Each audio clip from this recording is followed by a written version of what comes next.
Hi there. My name is Sue Johnson. I'm a retired registered nurse from Summa. I worked labor and delivery for about 45 years or so, and then I've retired now. And so I'm doing some childbirth classes, some tours, and I do this. This is my favorite thing, the grandparent class. So, that's what we're going to do today is talk a little bit about grandparenting. This is kind of what we're going to go over on this presentation, and that's evidence-based changes in birth and baby care practices. There have been so many in the last 10 to 15 years. You're just really going to be surprised. Also, how to keep the baby safe. We're going to talk about baby safety and what you can do for that. Tips on how to communicate with the new parents. That is a really big part too. Just give you some good ideas that stay in everybody's good graces. Best ways to be helpful and supportive, and then how to play and interact with your child. I don't really go over that too much. I think we all know how to play. I think that when you're thinking about kids and stuff like that, I love this comment that Alex Haley made. Nobody can do what grandparents do. Grandparents sort of sprinkle stardust over the lives of the little children. And while we're going through this, think about ways that you want to be part of your grandchild's life, and we can talk about that kind of thing too, okay? I'm going to play this first video, and it's going to talk about the benefits of grandparenthood. There are really some really positive things. It'll be so fun just to spend that quality time and not be rushed. And I know with our daughter and son-in-law, they still need to do laundry and they need to cook dinners, where grandparents can really just sit down and read to the kids and play with their kids. So we just can't wait to spend all that time with Marley and all of our grandkids. For many years, you raised your children to become the amazing adults they are today. Now that you are becoming a grandparent, it's time to share your experience, patience, and love all over again. Whether you live nearby or far away, you and your grandchildren are lucky to have each other. Research shows that having grandparents who are actively involved in their lives helps grandchildren grow up to have more fulfilling relationships with their peers, greater resilience when facing life's challenges, and less depression as adolescents. Grandparenting is good for you too. It decreases your risk of Alzheimer's disease, boosts your immunity, and promotes strength, energy, and sleep. This is also a chance for new growth in your relationship with your son or daughter as they start along their own path to parenthood. It's an opportunity to see each other in a fresh light, one of mutual respect and admiration. I think you're going to be an amazing mom.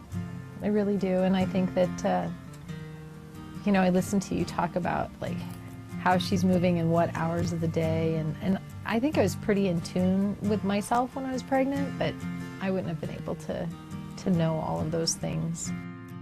Being helpful to your child is easier if you understand what recommendations have changed since you were raising children based on years of scientific research. Knowing and understanding what your children are learning in their classes and from their providers help you talk with them about pregnancy, birth, and baby care, so ask them about it. As you become an informed grandparent, keep an open mind. You'll find that some ways of doing things have changed, but the most important thing remains the same. Your grandchild is a gift, and your relationship with them will have a lasting impact. It's great being a grandparent. You're in a different season in your life. We're more financially secure so that we can help the babies more. When they say grand mom, you feel grand. It's a grand feeling to be grandparents.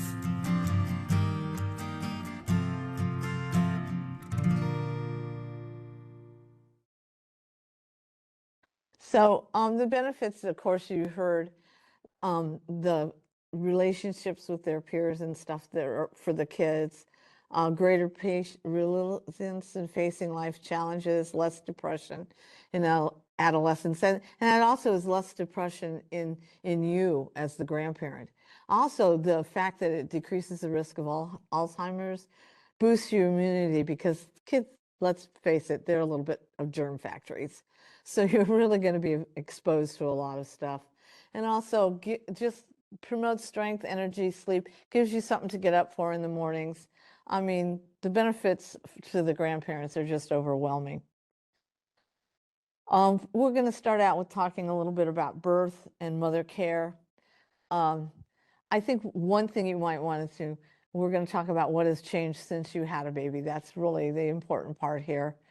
But also, what advice would you give your child about their upcoming birth? We're going to talk a little bit about the current practices at Summa, not any other hospital, just us. One, we do family-centered birth. We have rooming in. The babies spend the entire 24 hours of the day in with mom and dad. We really encourage dad to stay, or the support person, to stay the 2 days that you stay after birth, or 3 days, depending on whether you have a cesarean.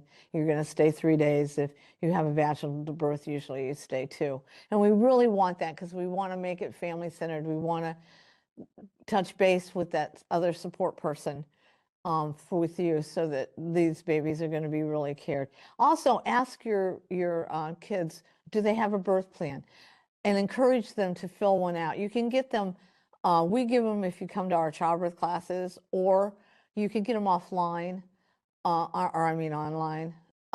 And it's really a good idea to make some plans about how you want your birth to go. And so you want to know how they want it to go too, so that you know how to support them about that. Of course, the first feedings will occur with the immediate skin-to-skin contact, which is another really big thing that we are really big on, teaching these parents how to do this skin-to-skin. It's so important. I see, having been in labor and delivery for 40 years, I can really see a difference in how these babies do after they're born when they have that immediate skin-to-skin, that and contact. I think they're a little calmer, and their respirations are better, their heart rates are better, sometimes their blood sugars are even better, and so they have less complications in that first few hours of life when they've gotten that skin to skin. Of course, the length of stay is shorter, which I said, 2 days or 3 days. We also have some visiting hours and security procedures that we do. We do put a little tag on the kids that they can't go out an outside door without the door locking down and not letting anyone out, and lights and sirens going off.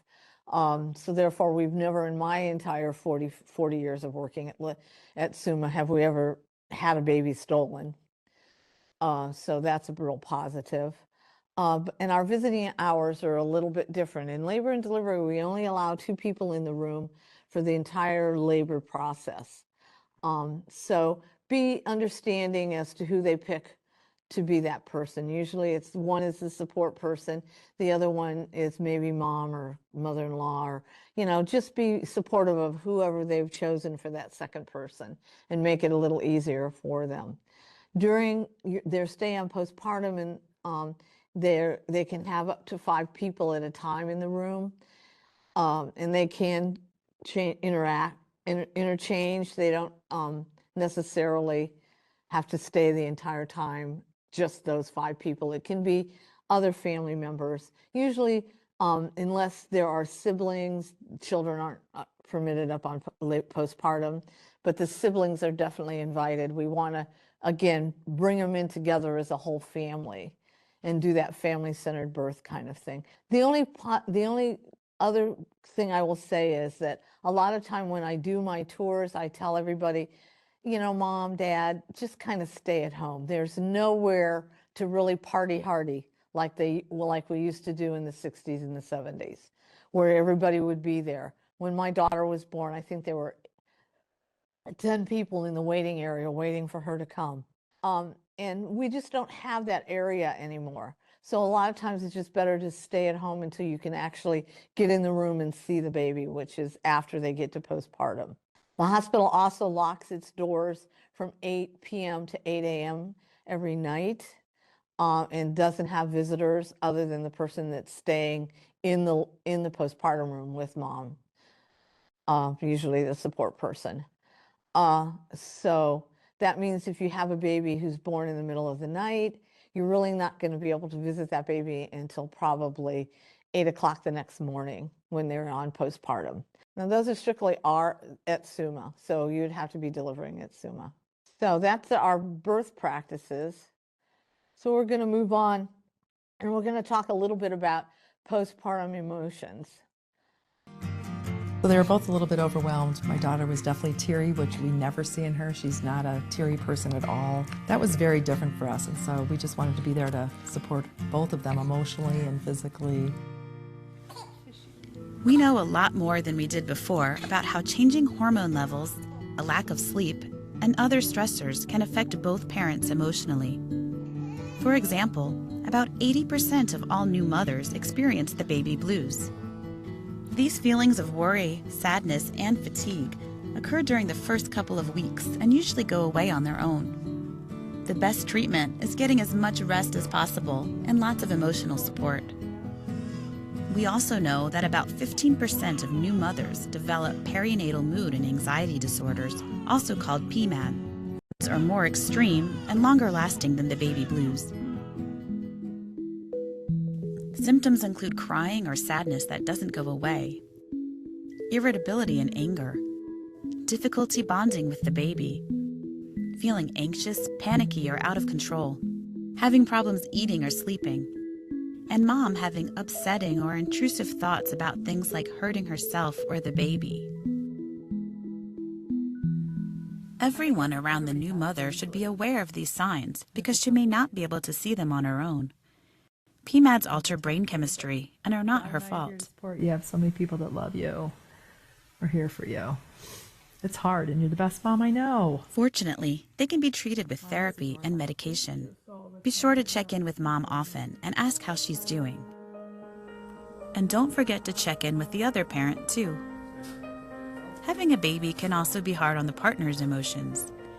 Research suggests that partners can show symptoms similar to PMADs, such as depression and anxiety.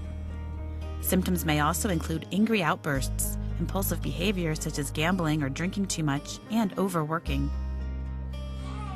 If you are able, give the new parents a break by watching the baby for a little while. As you know, being a new parent is a 24/7 job, and a little time off in the first few weeks can help them adjust. And if you're caring for your grandchild full-time, pay attention to your own emotional health and seek help when you need it. No matter the changes, birth is still a miracle, and having a loving grandparent is still the best gift for any baby. I think the important thing about the emotions and whatnot, the baby blues, almost everybody has them, 80%, which I was just really surprised when I found that out. As for the other part, the perinatal mood and anxiety disorder, the little bit more serious kind of issues that people are now more and more noticing and helping these people. You want to help your moms. You don't want them to feel this way. If they're feeling this way, they need to talk with their providers and get help, because this is supposed to be more of a happy time. And I have to say that probably this would be a very, very difficult conversation you might have with either your daughter or your daughter-in-law if you thought she was having this issue. Usually it only happens around 15%, so it's not really that much. But even if you think it's going on and you just bring it up in a very supportive way, eventually she's going to be very happy that you did. Just be as supportive as you possibly can with these problems. And also don't forget Dad, because he does sometimes feel a little bit left out. And also, I will also say that if you're the primary caretaker for this baby, it can sometimes get a little overwhelming for you too. So remember, you want to help them as much as you can, but yet you also have to be sure you take time for yourself and never overextend what you'll do for them, okay? I think that's very important to think of. And this is offer to watch the baby while the parents take a nap or a shower. I find that just offering when they're taking a shower, for some reason, new moms get so overwhelmed about thinking about going in and showering. I won't be able to hear the baby. I know I won't. So just being in the room, in the house, when they want to do that shower is probably going to be something they'll remember. And when they get to be the grandparent, they'll do it for their children, okay? Why do babies cry? Well, they're crying for a whole lot of reasons, and they're all listed here. All these good things here. They're still crying for all the same reasons they did before. It's just a little different how we comfort them now. We want moms and dads to pick these babies up and deal with it, with the crying. We don't, back 20 years ago, the prevailing thought was, oh, just let them cry it out. Now we want you to pick them up, comfort them, see what you can do to help them, because they're talking to us. This is how they talk to us. Okay, so I'm going to play this little video here about crying and comforting. All right? My belief has always been hold babies as much as you want to, as much as they'll let you, because pretty soon they get independent and they don't want to be held anymore. So that's what we do. Babies cry for the same reasons they did before, but we now know that newborn crying follows a pattern and it's normal. It starts to increase at about 2 weeks, peaks around 2 months, and starts to decrease around 4 to 5 months. What causes the more intense crying that you may have called colic is still unknown. Some babies just cry more intensely than others, but the crying will decrease in time. Parents of babies who cry like this may need additional support from you. We teach parents and caregivers to respond to their infants' cries quickly and with love. Research shows that this can increase attachment and trust, which are important developmental tasks for babies in the first year. You can't spoil a crying baby. Comforting a crying baby can be challenging for new parents and even seasoned grandparents. Tried and true comforting techniques such as holding, rocking, and gentle bouncing still work. It's all right. Work it out. In addition, holding baby skin to skin can also be very soothing. Making shushing sounds or using white noise is also helpful. Just make sure white noise machines and apps are set to a low volume. While sucking can be comforting for babies, it's recommended to avoid pacifiers until breastfeeding is going well. Swaddling is still considered a good way to soothe a crying baby, but there are some guidelines. The swaddle should be loose enough so she can bend her legs. Also, her hands should be kept out of the swaddle because moving her hands to her mouth is an important feeding cue to watch for. For safety reasons, stop swaddling around 2 months old, since this is when your grandbaby could get loose from the swaddle or roll over onto her stomach, which is a SIDS hazard. If a parent or caregiver feels they are losing self-control because of the crying, it's best to put baby down in a safe place and step away for a few minutes to take some deep breaths or call someone for a break. Abusive head trauma, also called shaken baby syndrome, still happens. Remember, it's never okay to shake, throw, or hit an infant. As grandparents, you can be a resource for your son or daughter when the crying gets to be too much. Let them know that you're just a phone call away. It's helpful to know that many of the methods you relied upon to comfort and care for your baby are still relevant today, with some new twists. It'll come right back to you.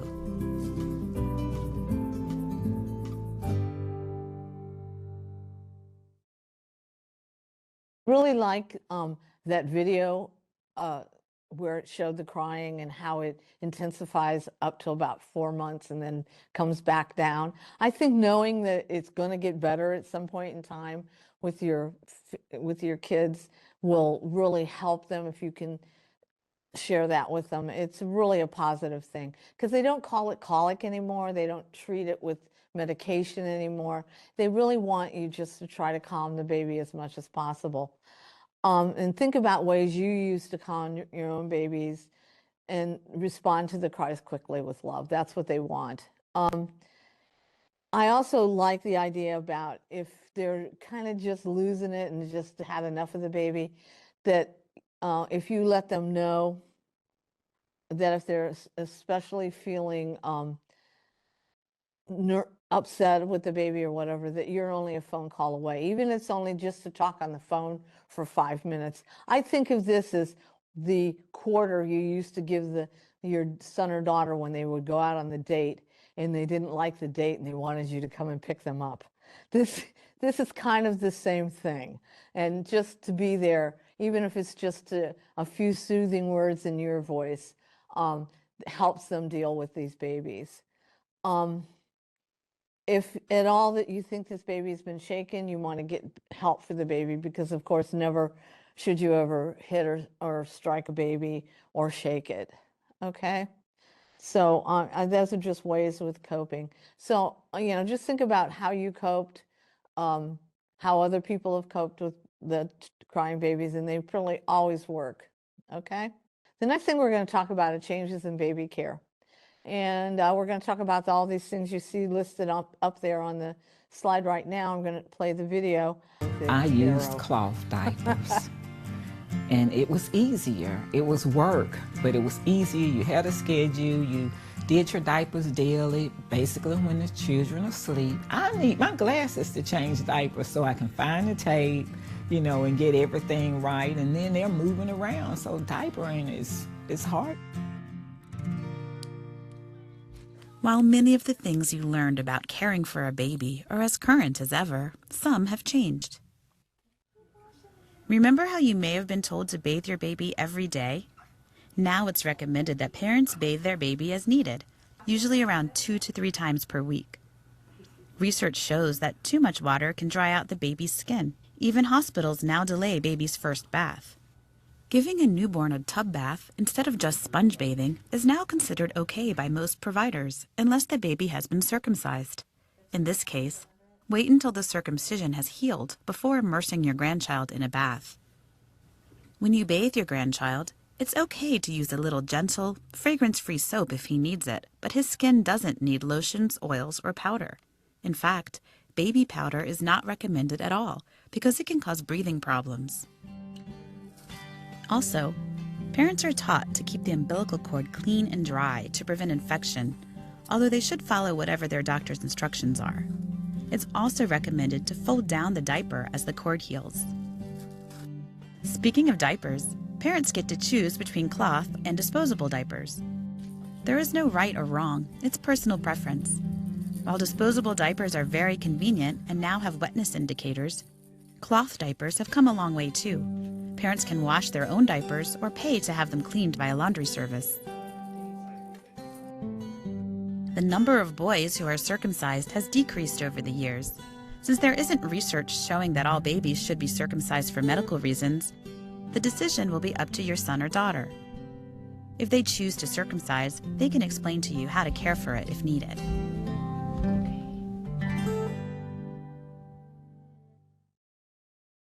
Okay. I guess it's just me. Mine was bathe the baby only 2 or 3 times a week. Don't bathe the baby every day. Well, you can always watch the middle part that's important, but I had to bathe my baby every day. So that always surprised me when I found that. But it's because if we bathe them that much, we're going to take off a lot of the oils and stuff in their skins. And since we're not using baby oil or lotion or baby powder or anything like that on them, then that's why we don't really need to bathe them as frequently. And the circumcisions are not really, they're not as down as they were 20 years ago. I think a lot more people did not circumcise their little boys. 20 years ago, there was a big thing where you don't really need to. But the Academy of Pediatrics does say that it is not necessary to circumcise little boys. But what you do need to do is be sure that at some point in time when they're toddlers that you show them how to clean themselves when they're taking a bath. So actually, the decision to circumcise or not is definitely up to you as parents. When they're circumcised, they usually do it about after they're 24 hours old. It's done by the OB doctors, in case you didn't know that.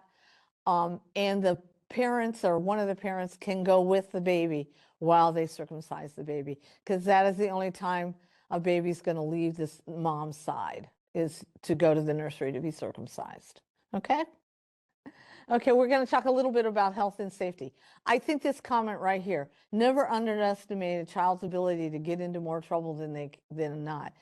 You'll have this little tiny baby who's been laying on that blanket, you lay it on the floor, just as sweet as can be. You can lay her down there or him down there, and they'll be right there back when you come, if you run out of the room for some reason, until one day you come back and say, "Where's the baby?" Because suddenly they can move and walk around. Usually they'll tell you, so we're going to talk a little bit about the safety measures that you must be concerned about as a grandchild, because you certainly don't want anything happening on your watch. All righty? So here we are. We're going to play this video here. There is a lot more research around infant health and safety these days, and as a result, there are many more guidelines and regulations to keep your grandchild healthy. Many of these recommendations are familiar and make a lot of sense. For example, the best way to protect your grandchild from germs is still to wash your hands before touching or holding her and stay away if you're sick. And prevent her from getting sick by staying healthy yourself. Get your flu shot during flu season and make sure your vaccines are up to date. If you are over 50, the shingles vaccine is recommended because exposure to the shingles virus puts babies at risk of getting chickenpox. Babies don't receive their first chickenpox vaccine until they're 12 to 15 months old. Also, pertussis, commonly known as whooping cough, can be fatal to infants, especially those under 6 months, and it's on the rise. If you haven't already, get your pertussis vaccine as soon as possible and at least 2 weeks before visiting the baby for the first time. The pertussis vaccine is good for 10 years. I think this is really important. If these children are going to be born in the winter time, you do want to not take them to the grocery store, take them out. There's really no reason to avoid those closed public spaces, especially during our RSV. I couldn't get it out. I apologize. That, you know, it's so prevalent in December, January, February. You really probably want to encourage them to let you babysit for an hour while they go to the store or go out for dinner. Feeding breast milk is, of course, what the American Pediatrics recommends. Also, shots for you. All these things are important to get your vaccines. And they talked about the different things, because the one thing, the pertussis, you need to get that at least 2 weeks before the baby's born, before you visit the baby the first time. Pertussis is very, very serious for babies. That's whooping cough. It's very contagious to them. You could have it and think you just have a common cold or something, when it's actually pertussis, and the babies have fatalities with that. Also, the shingles are the same thing. We have shingles always in our body. So therefore, you want to get your shingles vaccine, okay? And you want to talk to them about going. I always used to ask them, how much did they weigh this time at the doctor's office? Was everybody happy about that?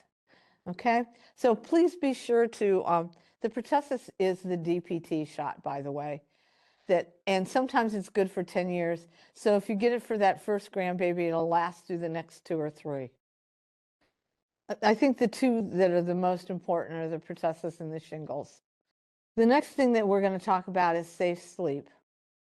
And though SIDS is rare, it's still, they have decreased the amount of SIDS by just having these rules about safe sleep. And they've done studies on this, and it really, really is a good idea. Sometimes they're hard to keep, but, you know, I think we're doing a better job, and therefore these kids are a little safer. And I want to do the right thing because, again, you don't want anything to happen when they're on your watch. You've probably heard of sudden infant death syndrome, also known as SIDS. Over the past few years, we've learned a lot about how to reduce the risk of SIDS and also prevent other sleep-related deaths. It's important to follow these guidelines whenever and wherever you care for your grandchild. The most important recommendation is to always put a baby to sleep on their back in a safe crib or bassinet. There should be nothing in the crib but a firm mattress, a fitted sheet, and the baby. No bumper pads, blankets, or stuffed animals. Instead of a blanket, parents can use a sleep sack, which keeps baby warm. It's also recommended that the baby sleep in the parent's room for the first year, near their bed, but not in it. Overheating can also put babies at higher risk of SIDS, so keep the room at a comfortable temperature. Don't put a hat on the baby when indoors. Only add one more thin layer than you are comfortably wearing, and only when needed. Another important recommendation is to not smoke around the baby or in her environment. If you need to smoke, use a smoking jacket outdoors and take it off when you come inside so the baby isn't exposed to the toxic residue left behind, known as third-hand smoke.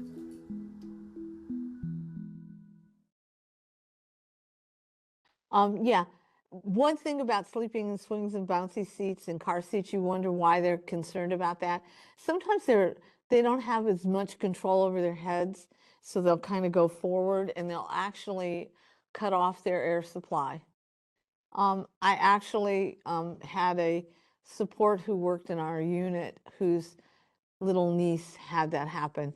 The mother put her in the car seat to go home from the parking lot, from the grocery store, and by the time she got home, the baby was gone. So just be very careful when you put them in the, to not really let them sleep in the swings or the bouncy seats or the car seats. I feel bad for these poor little kids laying in these cribs with nothing. I do like socks on their feet, though. A couple of those babies didn't have socks on their feet. But also you want to be careful not to overheat them. They found that that was part of the reason for SIDS. So put them in, and as for, again, doing the swaddling, you only want to do it until they're 8 weeks old or so, and that's when they're starting to move around. And if they can turn from their sides, from their backs to laying on their sides or laying on their back tummies, then they're probably a little bit safer, because if you turn them over enough, they're probably going to stay on their backs. But yet if they do turn themselves, they're a little safer that way. Okay, but make sure it's a firm mattress. And also these new cribs, the mattress does not start in a high position.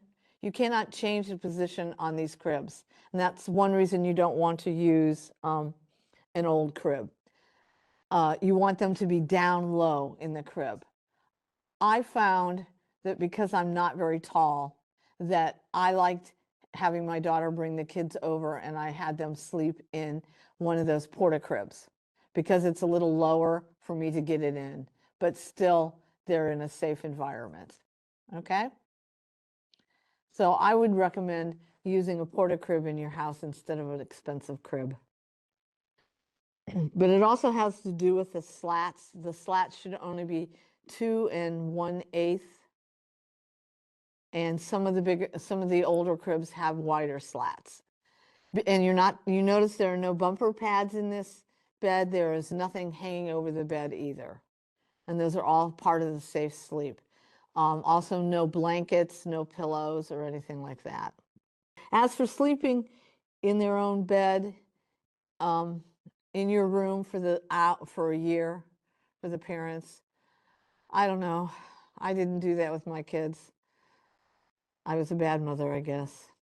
But they do say it's better to have them for that first year in the room with you, with mom and dad rather, or with you if they're sleeping with you overnight. Okay, so the other important thing with these kids is car seats, and how they're installed. And I was very, very surprised to find out that 90% of car seats are not installed properly. So I'm going to play this video about that. And then I think that after this comes a slide that will tell you where you can have your car seat installed. If not, I'll figure out how to get that information to you. Okay? So we'll just listen to this video. So this was 34 years ago. They wheeled me out, holding my baby, and put me in the car, and we drove. No car seat. Using a correctly installed and safe infant car seat is the #1 thing you can do to protect your grandchild.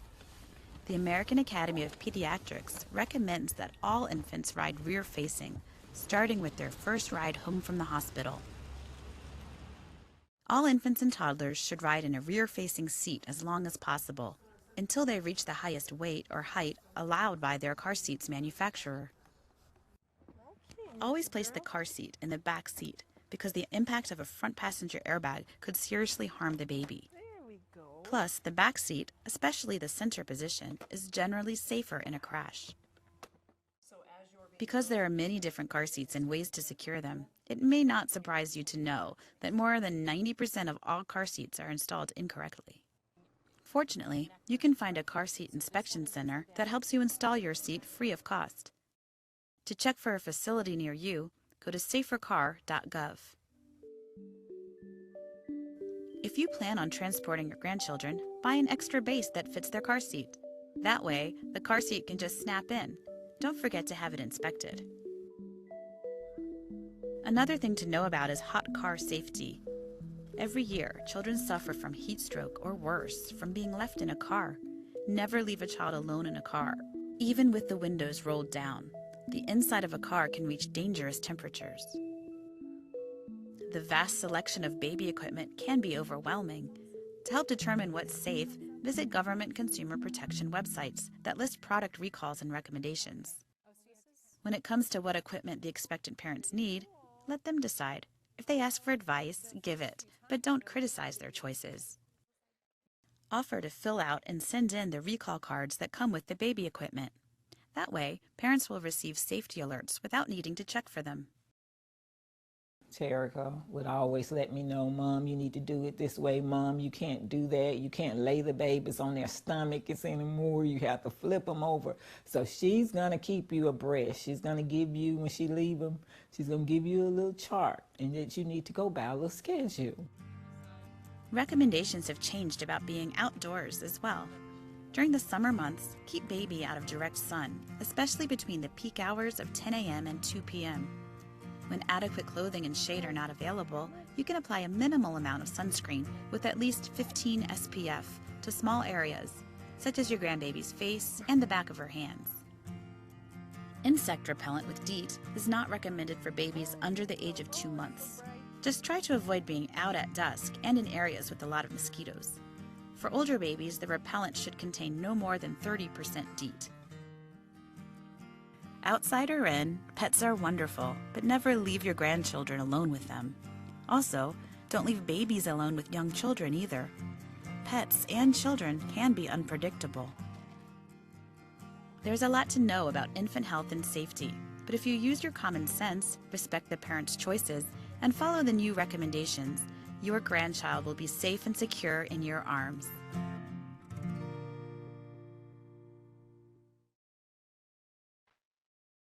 So this is an important thing with the car seats. To buy an extra base for the car seat so that all you do is take the car seat off and put it back on the base, and then the base is always installed correctly. Also, when you're one of the big things, the review and the safety. The next slide's going to talk a little bit more about. Oh, there is the resources for the inspection, car seat inspections. If you want to write that down, take a picture of it, yeah, would be the best. Especially Akron Children's will do some, if you call them, you can make an appointment to take your car and your car seat down there, and they'll help you install it properly. Some of the fire departments will also do that, but most of them are the outlying ones. I've been told that Rootstown does, and Wadsworth, I think Wadsworth Fire Department does too. I know Uniontown down by Hartville does. mainly because my husband did it for many years. That's what he used to do. He was very big on car seats. Our poor grandchildren never got out of their car seats until they were 3 or 4, 5 years old. Yeah, the poor kids. They probably didn't like Grandpa very well at that point. But it's very important for them to be safe. And you want to be extra careful as grandma. So I'm going to move on to the review. Don't leave the baby alone with pets or young children. Even if the pets have been really good, if you're babysitting, that's a whole new environment with that pet. And I would just be very nervous. And if the pet was crate trained, I think I'd leave the pet in the crate more often than I would leave it out with the baby, or put it in a different room if I were the babysitter. Just because they will act differently when it's not their own parents, so to speak. And young children are the same way. They don't understand how little these newborn babies are, so you really want to watch carefully with them.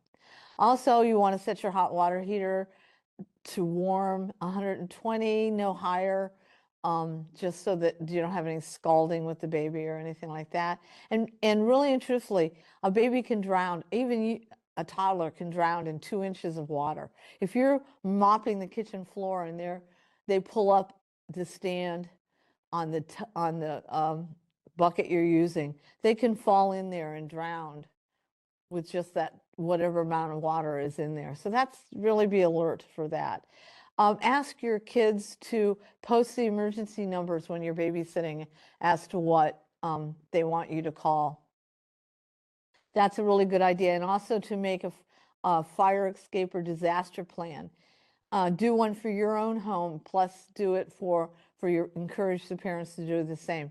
Because the worst thing that happens sometimes is if there's a fire, everybody gets out and then suddenly someone can't find someone, so they think they're back in the house. So they run back in and they're the ones that get caught by the fire. So you want to make a fire plan as to where to go, where to stand when you're done, when you come out of the house.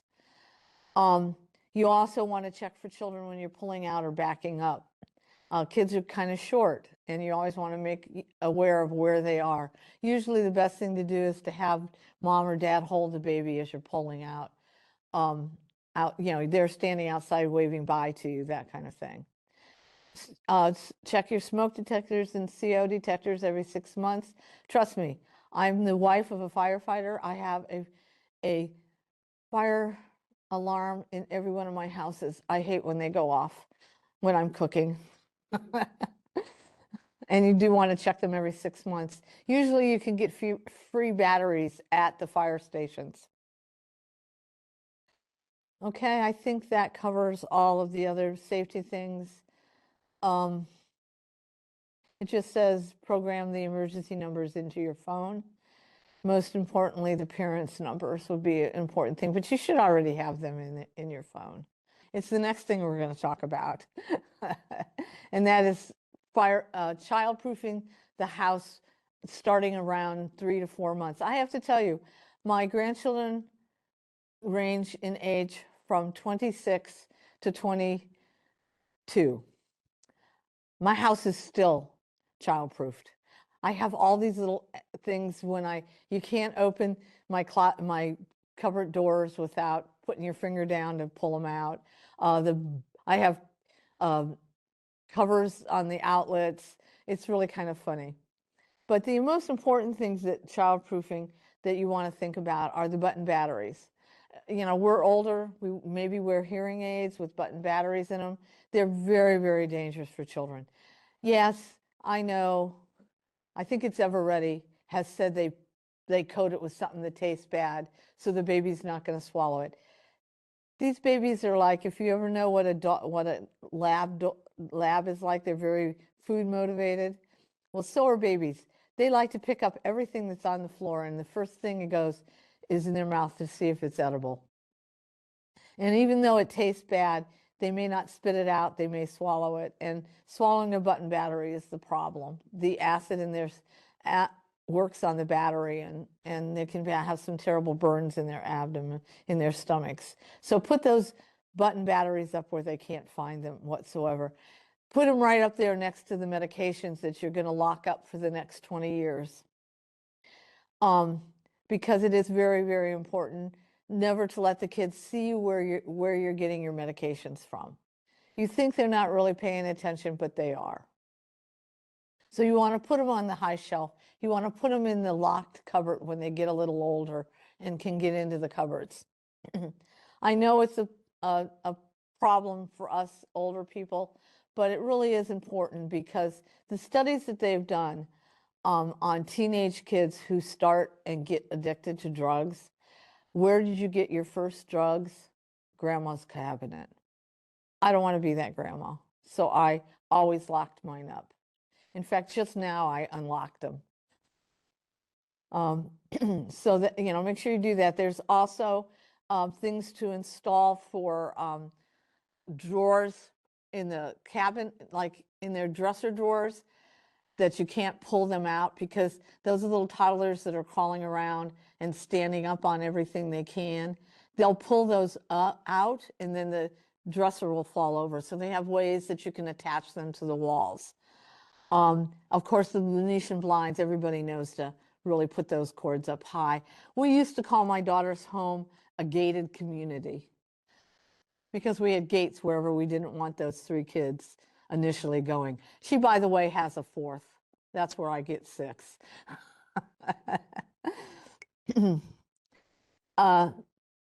So make sure, that you're using gates on doorways, stairways, that kind of thing, so the kids don't fall.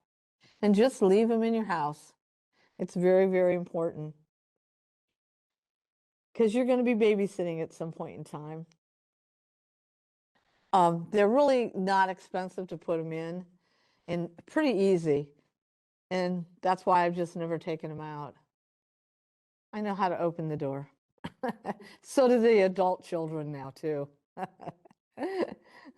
Okay, next thing we're going to move on to is feeding the baby. And these are just, I think what needs to be said is the grandparents should support the parents' choice in their feeding method, no matter which way it goes, okay?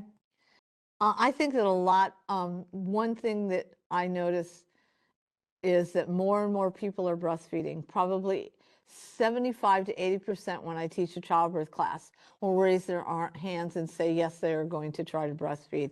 And I would assume that with you taking this childbirth class, this grandparent class, that, you're I like to say you're a few years younger than I am, that you may be breastfed also. And if you did, that's really great because that is the best way for these girls to help and have everything, because they need support when they're trying to breastfeed.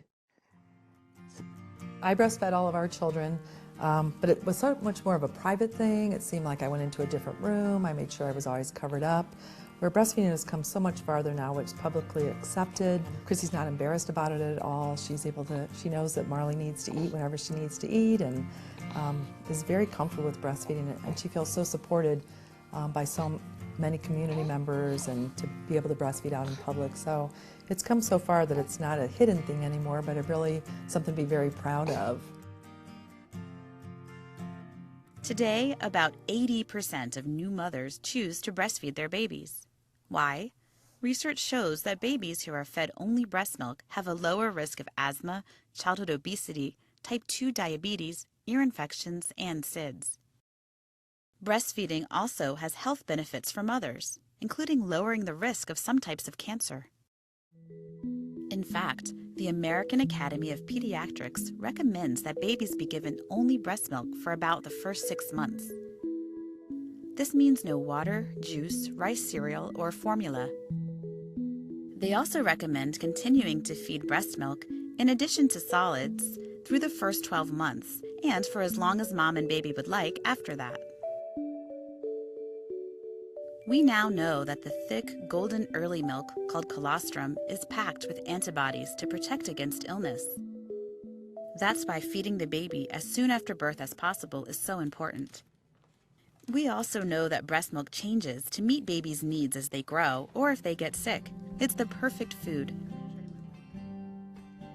Breastfeeding guidelines have changed too. No more timed feedings or insisting baby take the second side. Because a mother's milk supply is determined by how much milk is removed from her breasts, feedings are given whenever the baby is hungry. There are also more ways to feel confident that baby is getting enough to eat. Since frequent feedings help get mom's milk production going in the early weeks, parents are encouraged to log each feeding. The number and color of stools also alert parents to any possible issues. Feedings and diapers can be tracked on paper or with an app.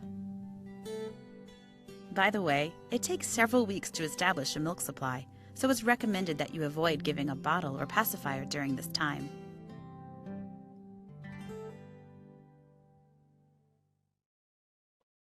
Yeah, of course, the American Academy of Pediatrics thinks that breastfeeding is ideal by almost everybody. Um, I think the important thing is it leads to better overall health for mom and baby. I think the fact that it reduces the risk of SIDS is another positive. You're not putting them to bed with the bottle. I think that's the biggest thing with SIDS. It also helps stimulate the bonding between mom and baby. Also, it really has positive aspects for mom, and that it decreases the amount of breast cancer in mom. On mothers that breastfeed have lower incidences of breast cancer, so I think that's a positive also. And it's just overall, okay? And currently now, of course, I don't know if you heard that. We used to, I remember when I was trying to breastfeed the kids, I would watch the clock incessantly for that 2 hours and then make the baby eat. But now they say watch the baby instead. There are certain clues that the baby's getting a little hungry. A lot of times they put their hands close to their mouth or face. Sometimes they move and they bicycle their legs. I'm not sure why they do that, except I wonder if they're not a little hungry and their tummies are grumbling. And so they're responding to that. And also remember that they'll lose weight in the first few days. Be supportive of that. They should be back up to birth weight by 2 weeks. Most babies are. Usually, you can burp the babies, but all that they really don't need it. It just kind of helps you feel better about what's going on. Okay? I think it's very important to support breastfeeding as much as you can. Here are some of the ways you can do that. Offering to burp the baby. Don't ask her to cover up breastfeeding or breastfeed elsewhere. I don't think people do that very much anymore. I think that's a real positive thing. Give mom time and space to focus on the feeding.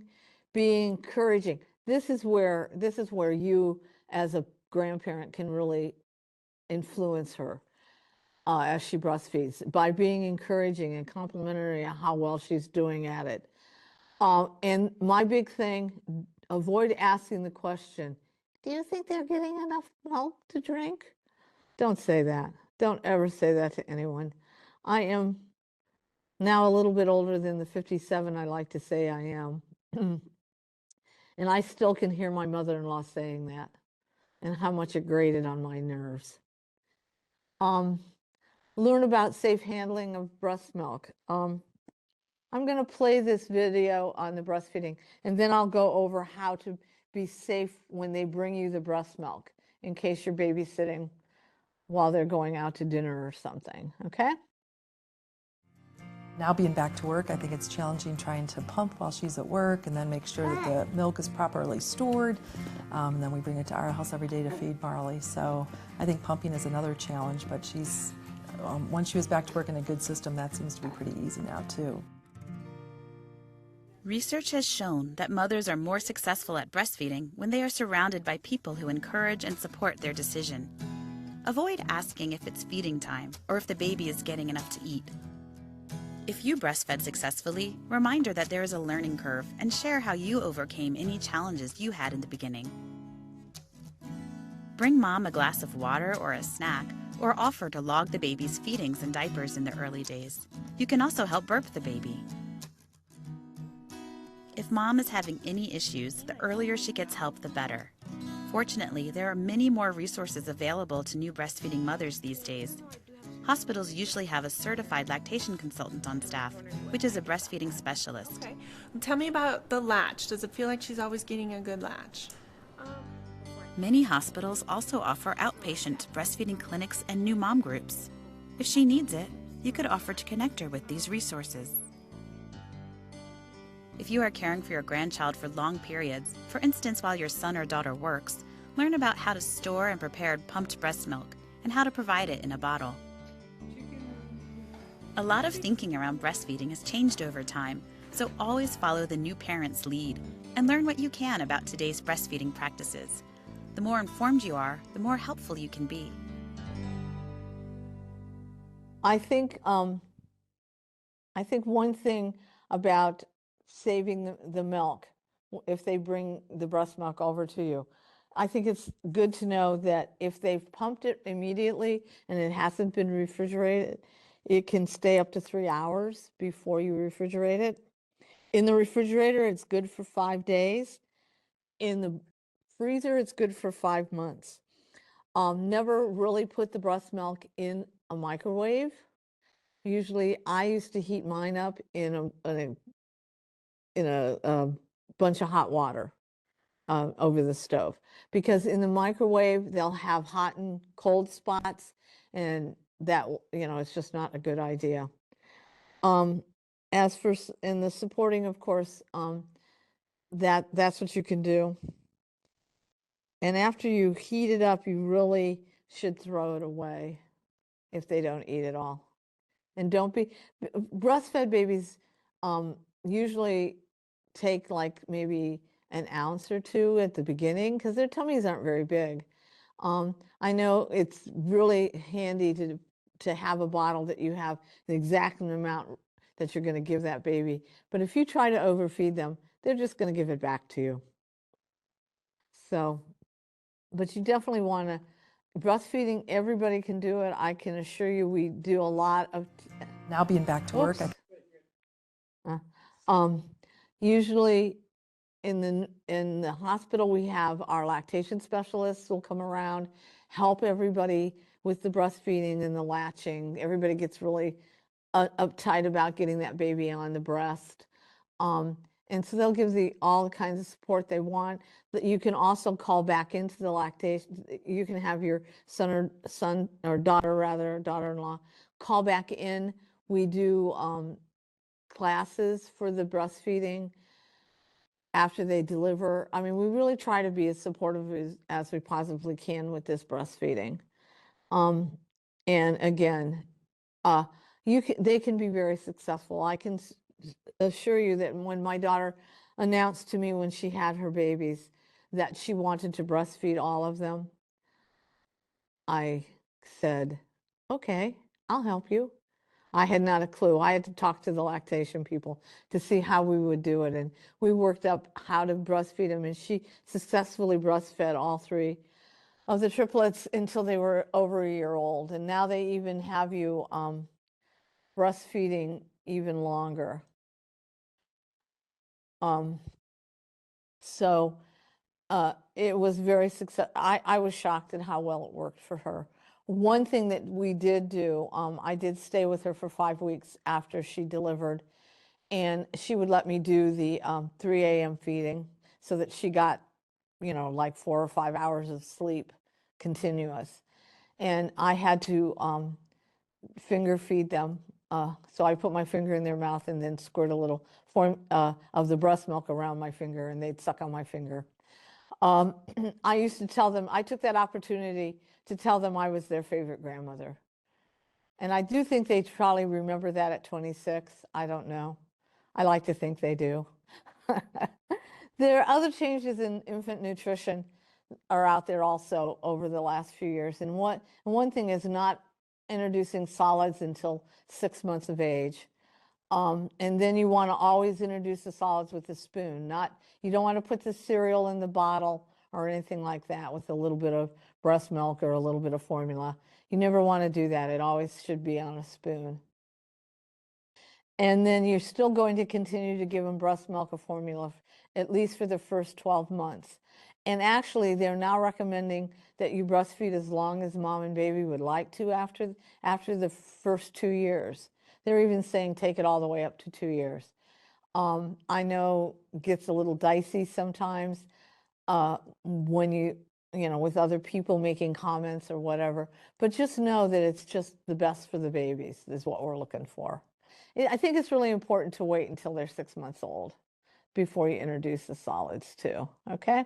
I really think it's a positive thing if your children want to do it. A lot of those immunities you can give through the breast milk those first few weeks are very, very important to these babies, okay? If not, we're going to talk about play and milestones.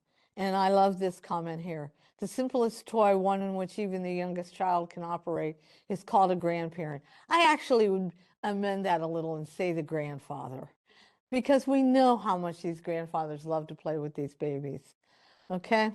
And we just, you know, we want to play with them too.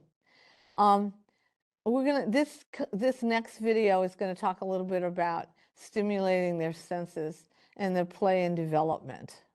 All right? Just amazing though. Like the other day she noticed her feet and she was watching her feet. Ed and I just probably watched her for 15 minutes staring at her own feet. But it just seems like every little milestone with her just warms our hearts so much. New research shows that the first 3 years are incredibly important in a child's development, with the first year being the most crucial. In addition to receiving loving care, play is one of the best ways to help stimulate a child's cognitive, physical, and emotional growth. Encouraging and playful interaction with loved ones teaches babies that they are important and the world is a positive place. This is the foundation for self-confidence and healthy relationships. Play also develops babies' thinking and problem-solving skills and teaches them that learning is fun, which helps prepare them for school. Look to baby to know when to play. Being alert and bright-eyed means they are ready. Fussiness or turning away means they want to stop and may need something else. Okay, honey, I'm gonna turn off the TV, okay? Remember that people are your grandchild's favorite toy, not screens. If babies are looking at a screen, they aren't busy with the business of being a baby, exploring, babbling, moving, and interacting with others. The American Academy of Pediatrics recommends that children under the age of 2 not watch media on TV, computers, phones, or tablets. Limit having the TV on in the background as well. If you're a faraway grandparent, don't worry. Video chats on the computer or phone are okay. It's exciting to watch your grandchild learn and grow. Just keep in mind that every baby reaches milestones when they are ready, and not just according to a calendar. If you see signs of delay after the first few months, such as not smiling or looking at you, not making sounds, or having muscles that are very stiff or floppy, talk to your son or daughter about contacting baby's doctor. Many concerns can be treated when caught early on. Again, I think that's another, talking about your daughter and daughter-in-law's emotions is a very difficult conversation to have. And so also would be talking to your children if you think the babies are a little not meeting their milestones as they should. I'm going to play the next video that talks about milestones and when they should be hitting them, okay? In the first 2 months, babies are learning to trust that their needs are going to be met with love, which lays a foundation for healthy emotional development. By the end of 2 months, milestones include beginning to smile at people, cooing and making gurgling sounds, turning their head toward sounds, paying attention to faces, following things with their eyes, holding their head up, and beginning to push up when lying on their tummy. Love you. Yes, yes. Your grandchild has been able to hear from before birth and loves the sound of your voice. Respond to the sounds they make and sing and talk to them. They learn about language and communication from hearing and watching you. Can you talk? Because babies can see clearly about 9 to 15 inches in front of them, they like to gaze into your eyes and look at your face when you smile and talk to them. Hold up an object for them to follow with their eyes. Marley, where's the giraffe? Research also shows that tummy time helps build neck and back muscles. Lay baby on the floor on their tummy and cheer them on. Babies don't usually like tummy time at first, so keep these first few sessions short and increase them as baby gets stronger. In their 3rd and 4th months, babies are beginning to engage more with others. In fact, they like playing so much they might cry when it stops. They are more in control of their body movements now and can hold objects, so it's time to start baby-proofing. By the end of 4 months, milestones include holding their head steady, pushing down on their legs when their feet are on a hard surface, reaching out for a toy they see, holding onto a toy, bringing their hands to their mouth, pushing up to their elbows when lying on their stomach, babbling, and copying some expressions like smiling or frowning. Keep offering tummy time each day. Your grandchild may even roll over from tummy to back. Give baby safe objects to hold and explore. Hold things out for them to reach for and hold on to. Babies love being held so they can push their legs down and stand. It helps them build their leg muscles. Talk, sing, and read books to your grandchild. Make different sounds and use facial expressions along with your singing or reading. If you live far away, use a video app to sing songs with your grandchild. Choose one like Old MacDonald Had a Farm and make animal noises and use expressions to keep them engaged. Ask your son or daughter to sing along with you. Your grandchild may not remember the time you spend together at this young age, but what's most important is the impact you're making on their development to grow into the best person they can be.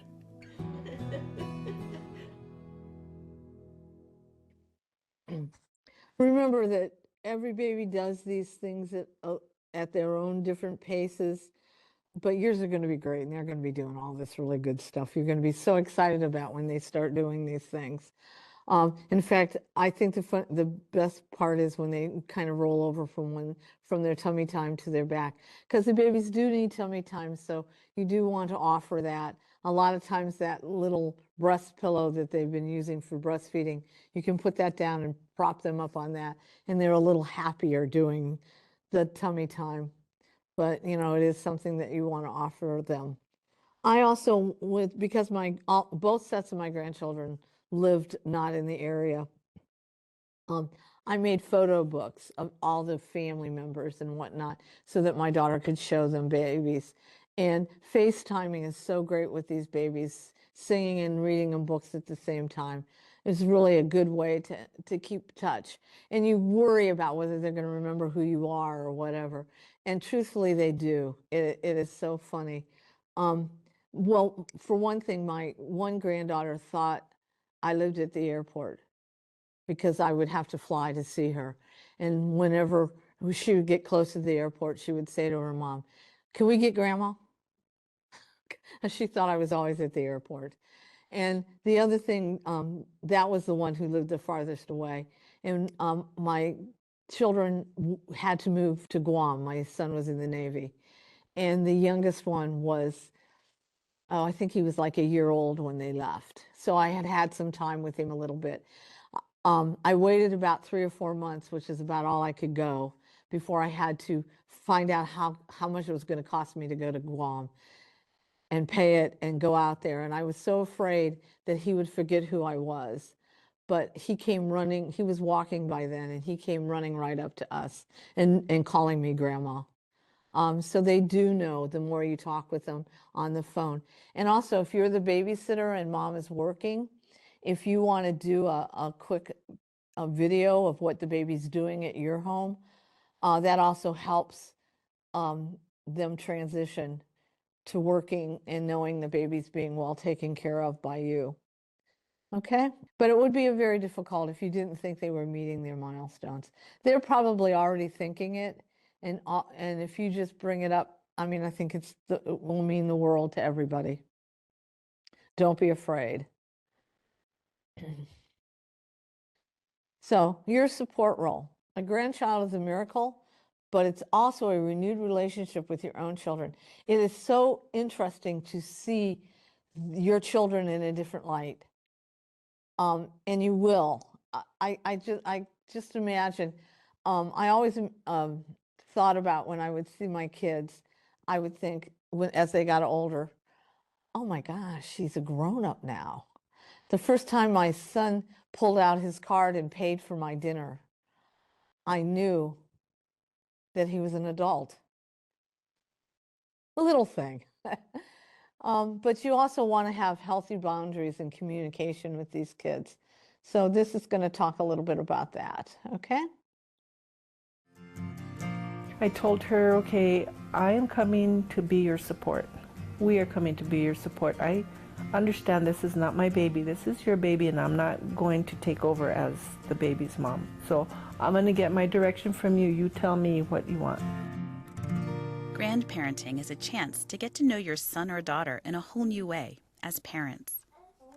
As your relationship with each other changes, open communication and patience are key to figuring out how to be involved and supportive. First, it's a good idea to think about what you can realistically and comfortably offer so you can feel good about your involvement, not overextended or resentful. Then, talk with the parents to see if they would like your help. Open-ended questions can help get the dialogue flowing. So what would you like me to help you with? Ask your daughter or son what they want, rather than trying to guess. This will save time and trouble. If they don't know what they need, offer suggestions such as preparing or organizing meals, doing housework, walking the dog, or running errands.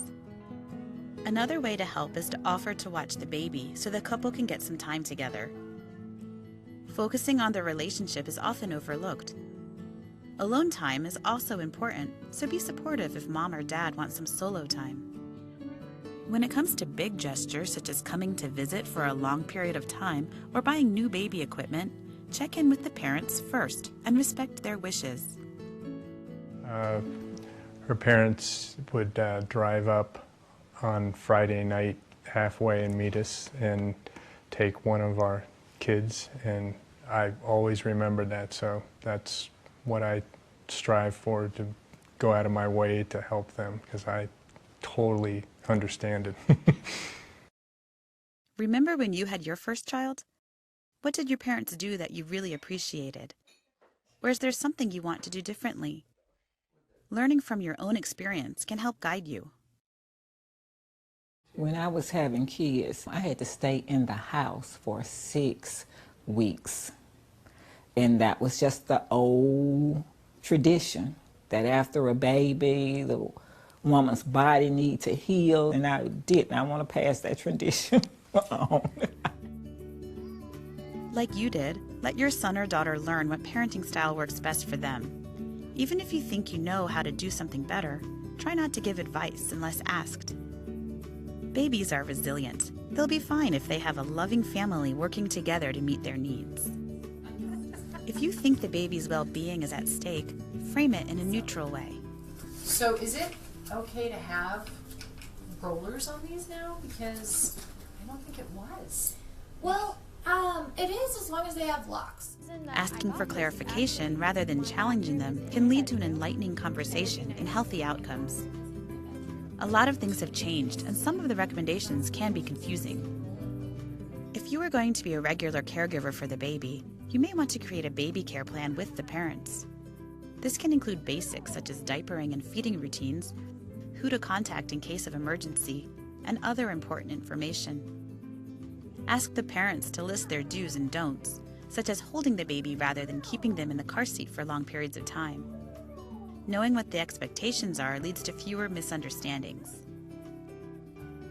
When babysitting, you can make the separation easier by sending the new parents a picture or video so they can see what their little one is up to. It helps with the transition of leaving the baby with someone else. If you live far away, you can still be an involved grandparent. Use video chat to visit with the baby and new parents. Another option is staying in touch through social media. Photos and videos are almost instantaneous when you use these apps. Talk to your son or daughter about what they need and want. Be clear about what your limits are and try to be flexible. Showing your support and confidence in them is a great way for you to set the stage as a great grandparent. Yeah, I think it is important to learn the preferred method of technology to communicate with the parents. There's such a wide range of acceptable parenting styles. Be respectful of how they want it. I think that you always want to defer to the patient, to the parent. I think that's very important. That was probably the hardest thing I had to learn when I did stay with my daughter for those first 5 weeks of the triplets' birth. It was very difficult, but just deferring. I would always say to her, if 2 of them were crying, I would always ask her, which one do you want me to pick up? Not just automatically going to the one I wanted. So that was a very difficult thing, and that's kind of what you have to do, is just defer to them a little bit, and before you know it, they'll be saying, hey mom, the baby's crying, would you go pick it up? Please. And also complimenting the new parents is absolutely the most important thing that you can do. Let them know that you realize what a good job they're doing as parents and how it means so much to them. It'll mean so much to hear that from you. That you think they are doing a good job. So be very complimentary to them and let them know that.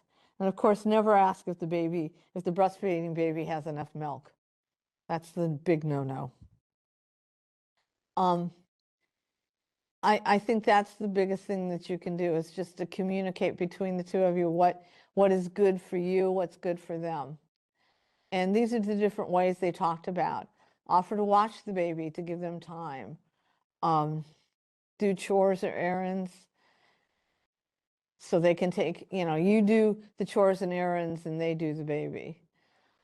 Offer to be available for extended periods if possible. I would never recommend that anyone move in for months on end or weeks on end like I did to my daughter, but there were 3 children and they lived in Michigan and there was no other family. So, I mean, it just worked for us. So you have to see what's going to work for you as to how frequently you go over to help.